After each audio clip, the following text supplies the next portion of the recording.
Hello dear students. Last class के अंदर हम लोगों ने एपिडेमियोलॉजी के बारे में कुछ चीज़ें पढ़ी थी, जिसमें introduction, history, definition, aims, scopes, uses and some terminologies of epidemiology भी थी। आज हम लोग डिस्कस करने वाले हैं लेवल्स ऑफ प्रिवेंशन के बारे में, जो कि एपिडेमियोलॉजी का एक इंटीग्रल पार्ट है। हम हमेशा प्रिवेंशंस जो प्रिवेंशन लेवल्स हैं, उन लेवल्स को हम लोग 3 टाइप में डिवाइड करते हैं, जिसमें फर्स्ट हमारे पास में है primary, secondary and tertiary prevention. 3 तरीके के प्रिवेंशंस हैं। कई बुक्स के अंदर हम लोगों को देखने को मिलता है कि एक चौथा प्रिवेंशन और होता है, जिसे हम लोग प्रीमोर्डियल प्रिवेंशन बोलते हैं। हम बात करते हैं प्राइमरी प्रिवेंशन की। प्राइमरी प्रिवेंशन एक ऐसा प्रिवेंशन जहाँ पर हेल्थ प्रमोशन के ऊपर काम किया जाएगा, जहाँ पर स्पेसिफिक प्रोटेक्शन के लिए काम किया जाए। हेल्थ रिगार्डिंग या डिजीज़ को प्रिवेंट करने का वो टेक्निक जहाँ पर हम लोग हेल्थ को प्रमोट करने का काम करेंगे और प्रोटेक्ट करने का काम करेंगे, जिसमें हम लोग हेल्थ एजुकेशन देंगे, हम गाइड करेंगे। इस तरीके का जो प्रिवेंशन होगा वो प्राइमरी प्रिवेंशन कहलाएगा। सेकेंडरी प्रिवेंशन के अंदर ऐसे सारे प्रिवेंशन जहाँ पर हम लोग चाहे वो स्क्रीनिंग करें या किसी भी तरीके का डायग्नोस्टिक मेथड को यूज़ करें। It means early diagnosis and the prompt treatment और adequate treatment for any disease. किसी भी डिजीज़ या किसी भी सिम्टम्स को लेकर के उसका अर्ली आइडेंटिफिकेशन करना एंड देन उसका एडिक्वेट ट्रीटमेंट करना, ये सेकेंडरी प्रिवेंशन कहलाता है। टर्सरी प्रिवेंशन के अंदर हमारे पास में वो सारी डिजीजेज जिनका ट्रीटमेंट हो चुका है and then they are requiring follow up services और रिहेबिलिटेशन सर्विसेज। तो उन सारी सर्विसेज को प्रोवाइड करवाना जो कि रिहेबिलिटेट करने के लिए काम आती है, जैसे कि रिहेबिलिटेशन सर्विसेज हो सकती है वो फंक्शनल रिहेबिलिटेशन हो, वोकेशनल रिहेबिलिटेशन हो, सोशल रिहेबिलिटेशन हो या साइकोलॉजिकल रिहेबिलिटेशन हो। इसके अलावा डिसेबिलिटी को लिमिटेड करने का भी हमारा इसी टर्सरी प्रिवेंशन का एक एग्जाम्पल होता है। अब बात करते हैं हम लोग एपिडेमियोलॉजिकल अप्रोचेस के बारे में। अप्रोचेस मीन्स एपिडेमियोलॉजी को हम लोग कहाँ कहाँ पर अप्लाई कर सकते हैं। अप्रोचेस को 2 अलग अलग पार्ट के अंदर हम लोग डिवाइड करते हैं। First is asking question and second one is making comparison. Asking question में हम कुछ 2 स्पेसिफिक टाइप के क्वेश्चन अराइज करते हैं। फर्स्ट क्वेश्चन जो होगा कैटेगरी, वो हमारा होगा हेल्थ इवेंट्स को लेकर के, और दूसरा कैटेगरी जो होगा हमारे पास में वो पर्टिकुलर हेल्थ एक्शंस को लेकर के होगा। हेल्थ रिलेटेड जो हमारे पास में इवेंट्स हैं, उन इवेंट्स के रिगार्डिंग जो क्वेश्चन अराइज होते हैं, जिसमें फर्स्ट हमारे पास में what is the event, it means what is the health problem. Then where did it happen, कहाँ पर ये प्रॉब्लम हुई। व्हेन डिड इट हैपन, कब हुई ये प्रॉब्लम।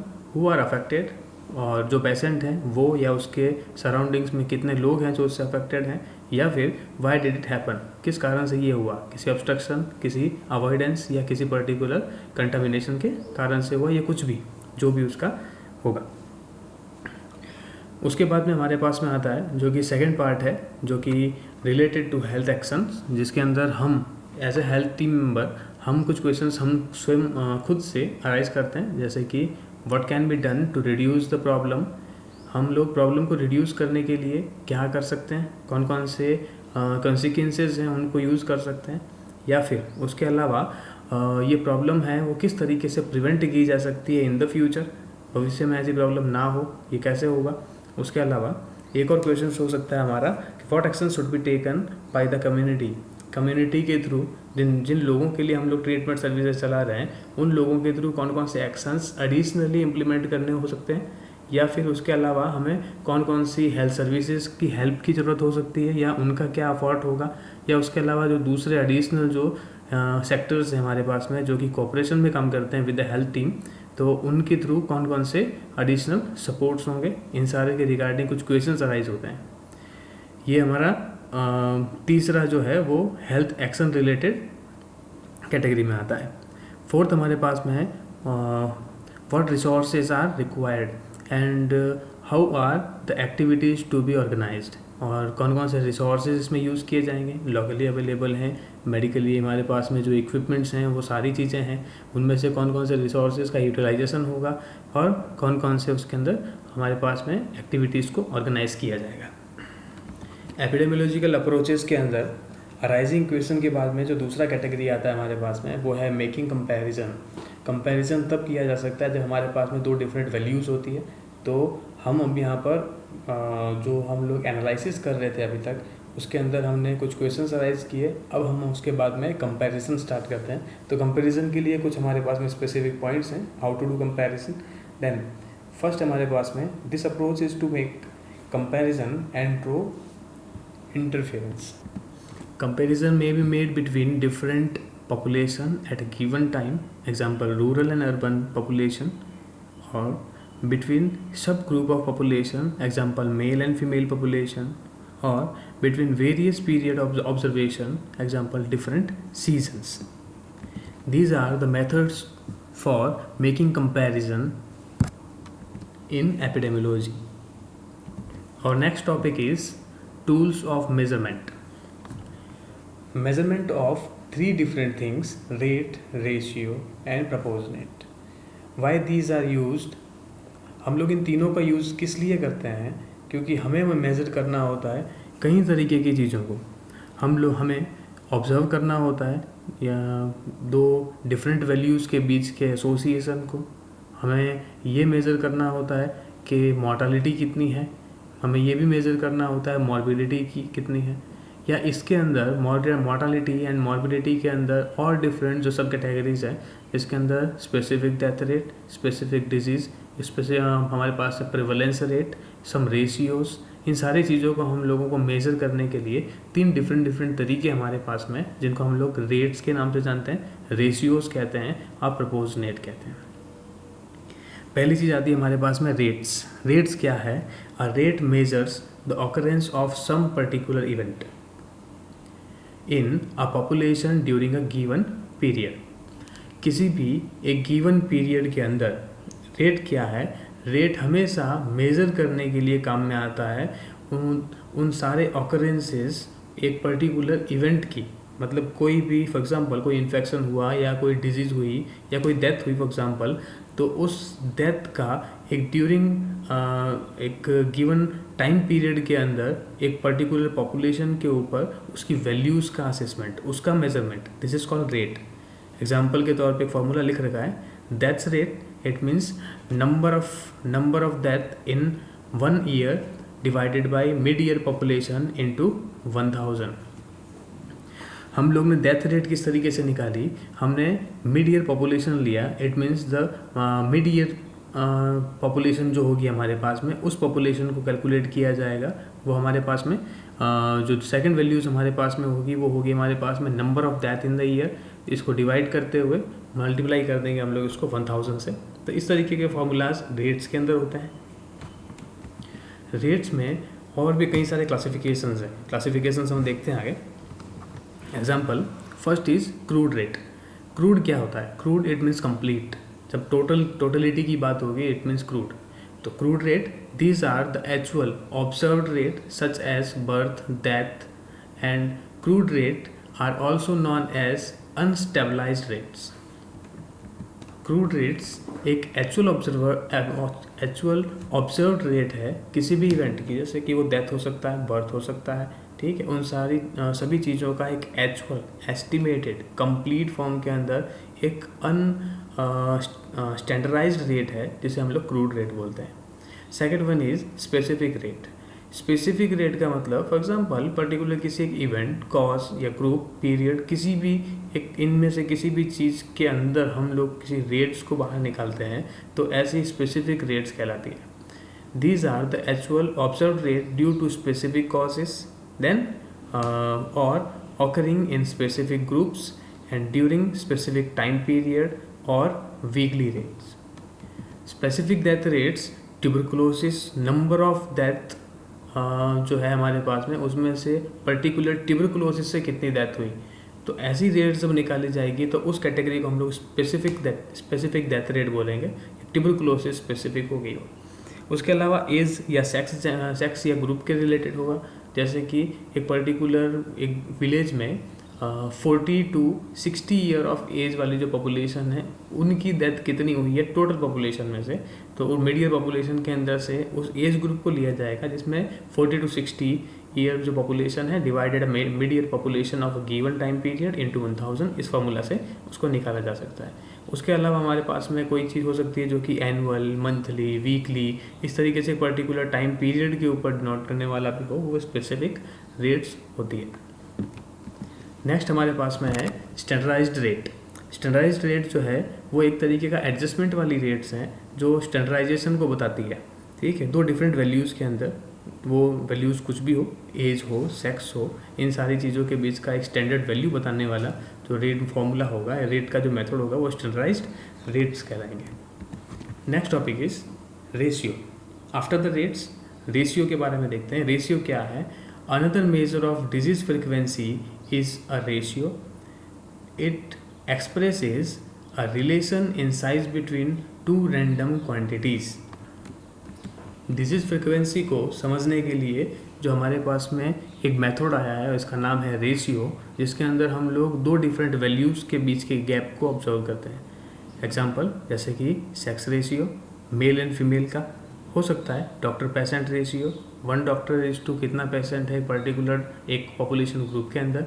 चाइल्ड वुमेन रेशियो, जिसके अंदर जो गर्ल चाइल्ड है या मेल चाइल्ड है, जो उनके बीच का रेशियो कितना है। क्या हो सकता है? Number of children with mall nutrition at a certain time, एक पर्टिकुलर टाइम पीरियड के अंदर एक माल न्यूट्रिशन केस से रिलेटेड पेशेंट, इन दोनों के बीच का कंपैरिजन, जहाँ पर इन दोनों दो वैल्यूज़ के बीच का कंपैरिजन किया जाएगा, वो सारे के सारे रेशियोज़ कहलाएंगे। Next is proportions. A proportions is a ratio which indicates the relation in magnitude of a part of the whole. The numerator is always included in the denominator, and a proportion always expressed as a percentage value.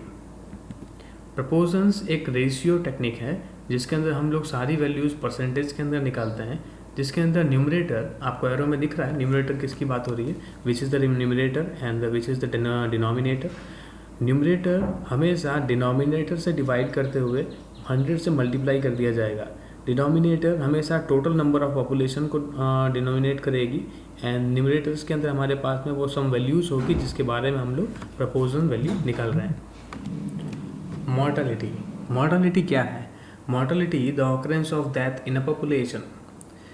एक occurrence of death एक particular population के अंदर, this is called mortality. Mortality को हिंदी में हम लोग मृत्यु भी कहते हैं, मृत्यु की दर भी बोलते हैं, मॉर्टलिटी रेट वगैरह।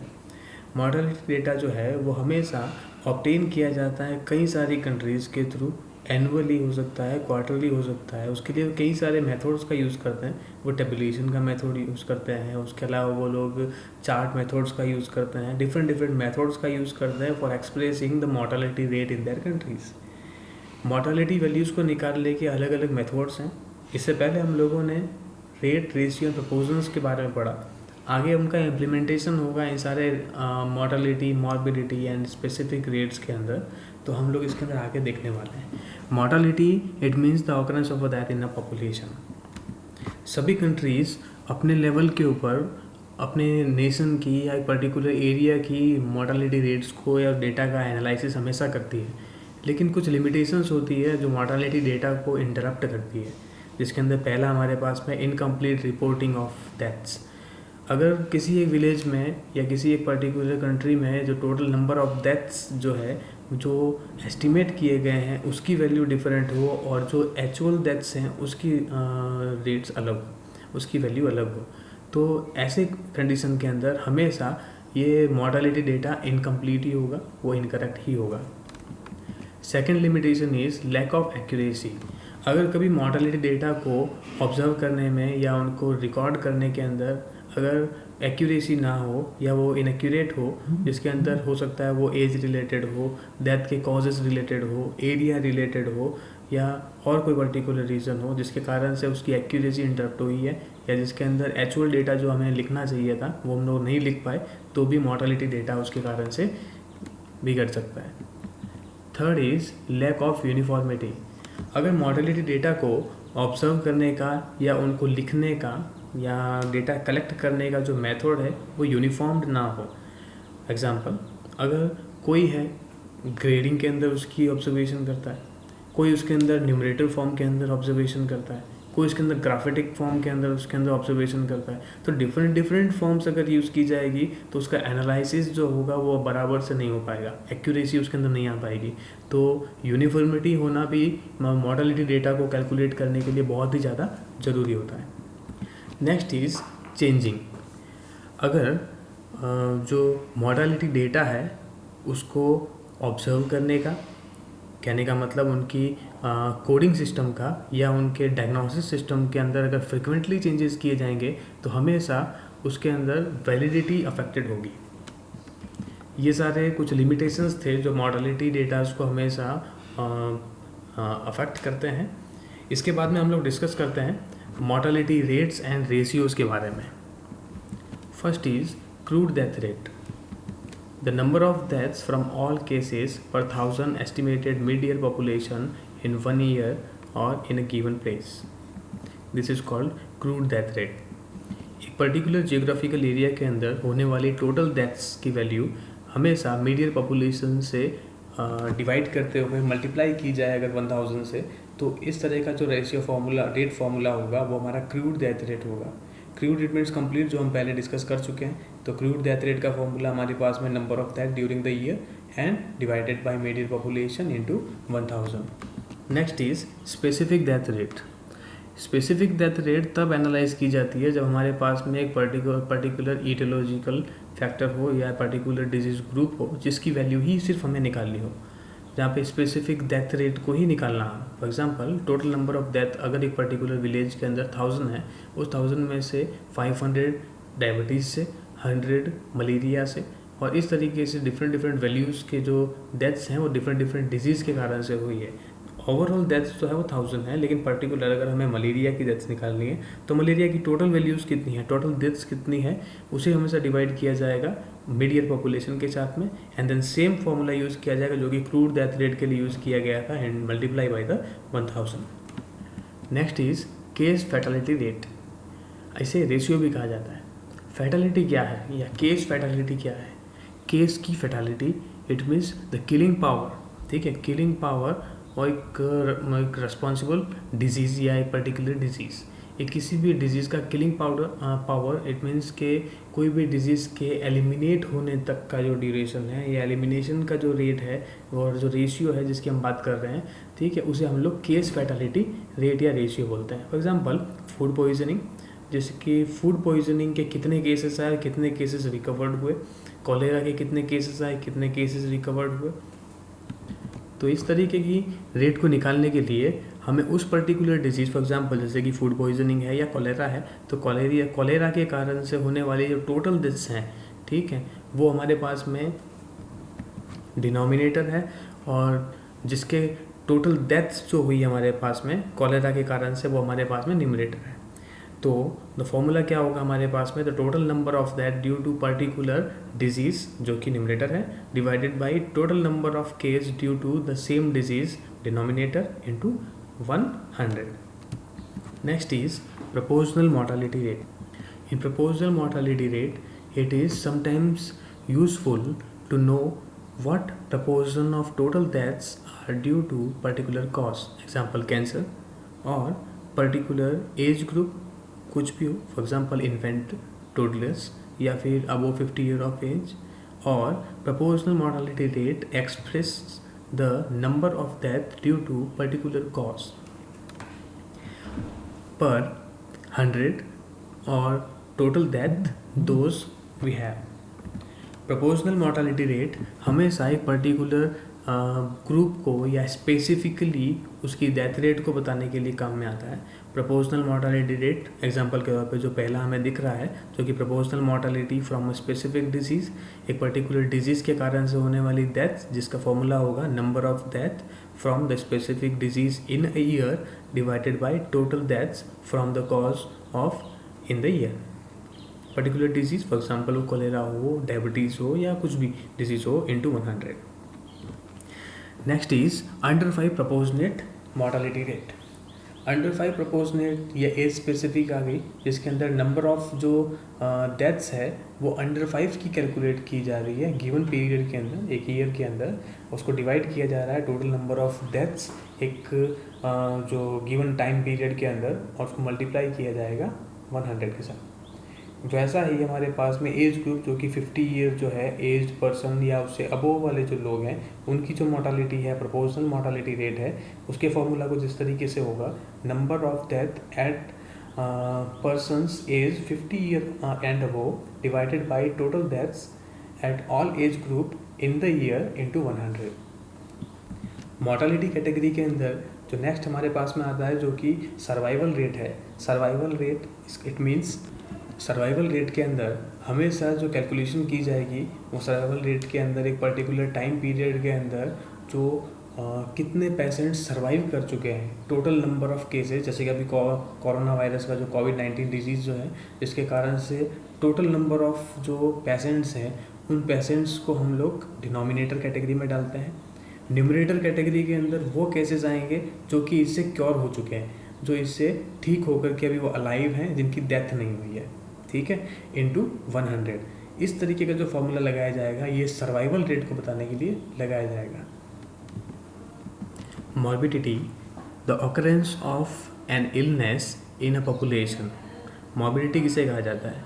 एक इलनेस की ऑकरेंस मॉर्बिडिटी कहलाती है एक गिवन पॉपुलेशन के अंदर। Morbidity has been defined as any departure, subjective or objective from a state of physiological well-being. The term is used equivalent to such terms as sickness, illness, disability, etc. According to definition, morbidity उसे कहा जाता है एक particular person की physiological wellbeing को calculate करना। वो depend होगी उसकी सिकनेस, इलनेस, डिसेबिलिटी, इन सारी चीज़ों के ऊपर, तो उसे हम लोगों ने मॉर्बिडिटी कहा। मॉर्बिडिटी को एक्सप्रेस करने के लिए WHO एक्सपर्ट कमेटी ने अपनी 6th रिपोर्ट के अंदर मॉर्बिडिटी को 3 यूनिट्स के अंदर डिवाइड किया, जिसके अंदर मॉर्बिडिटी को कैलकुलेट करने के लिए कितने पर्सन्स इन्वॉल्व हुए, कितने पर्सन्स बीमार हुए, कितने लोग उसके कारण से फैटलिटी की तरफ गए, और कितनी ड्यूरेशन तक वो डिजीज़ हमें अफेक्ट करी है। इन 3 तरीक़ों से मॉर्बिडिटी का ऑब्जर्वेशन या एनालिसिस किया जा सकता है। इसके अलावा मॉर्बिडिटी के अंदर हमारे पास में एक रेट आती है, वो है इंसिडेंस रेट। इंसिडेंस रेट क्या है? Incidence rate is defined as the number of new cases occurring in a defined population during a specified period of time. Incidence rate वो है जो कि नंबर ऑफ न्यू केसेस को calculate करने के लिए की जाती है एक डिफाइंड पीरियड के अंदर एक पर्टिकुलर पॉपुलेशन के ऊपर। फॉर्मूला इसका इस तरीके से होगा, number of new case of specific disease during a given time period divided by जो डिनोमिनेटर है population at risk during the period into 1000। Example, अगर हमारे पास में टोटल जो न्यू केसेस हैं वो 500 है किसी भी इलनेस के, और उस पर्टिकुलर एरिया की जहाँ से ये डेटा हमने निकाला था वहाँ पर टोटल पॉपुलेशन 30,000 है, तो उस वैल्यू को निकालने के लिए फॉर्मूला हमारे पास में 500 डिवाइडेड बाई 30,000 इंटू 1000, तो हमारे पास में जो वैल्यू आएगी वो 16.7 पर 1000 पर ईयर हमारे पास में इंसिडेंस रेट होगी। Next is prevalence rate. The term disease prevalence refers to specifically to all current cases, it means old and new cases existing at a given point in a time over a period of time in a given population. Prevalence या disease prevalence क्या है? Disease prevalence एक specifically जो हमारे पास में current cases हैं, current cases के अंदर नए केसेस भी हैं और कुछ पुराने केसेस हैं, उन दोनों का कैलकुलेशन, उन दोनों का कंबाइंडली हमारे पास में फॉर्म है, तो टोटल नंबर ऑफ केसेस हैं। इन सारे केसेस का हम लोगों ने वैल्यू निकालना होता है, वो टोटल टाइम पीरियड के अकॉर्डिंगली निकालना होता है या टोटल टाइम ड्यूरेशन के अंदर निकालना होता है। तो प्रिवेलेंस का मतलब होता है प्रचलन जो चल रहा है, जो डिजीज़ स्टार्टिंग से लेकर के अभी तक हमारे पास में डिजीज़ हमारे पास में प्रिवेल है, उन डिजीज़ की रेट्स निकालने के 2 मेथड्स हैं। पहला हमारे पास में पॉइंट प्रिवेलेंस और दूसरा हमारे पास में पीरियड प्रिवेलेंस।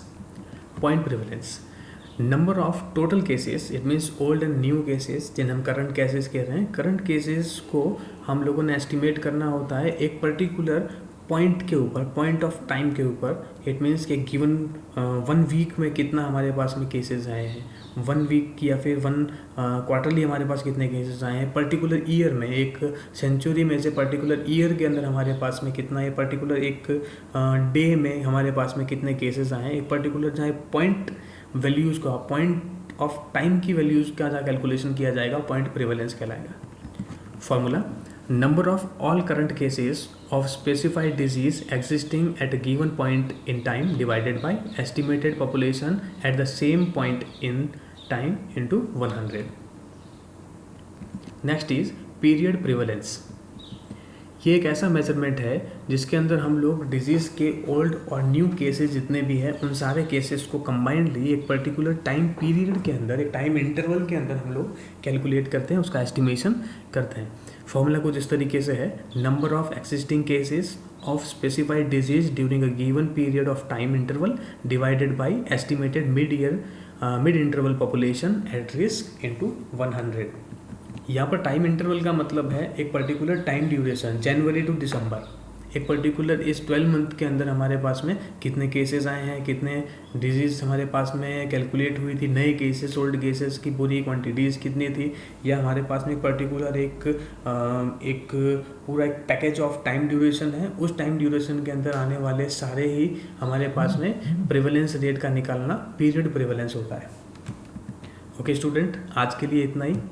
नेक्स्ट क्लास के अंदर हम लोग एपिडेमियोलॉजिकल स्टडीज़ के बारे में बात करेंगे। Thank you.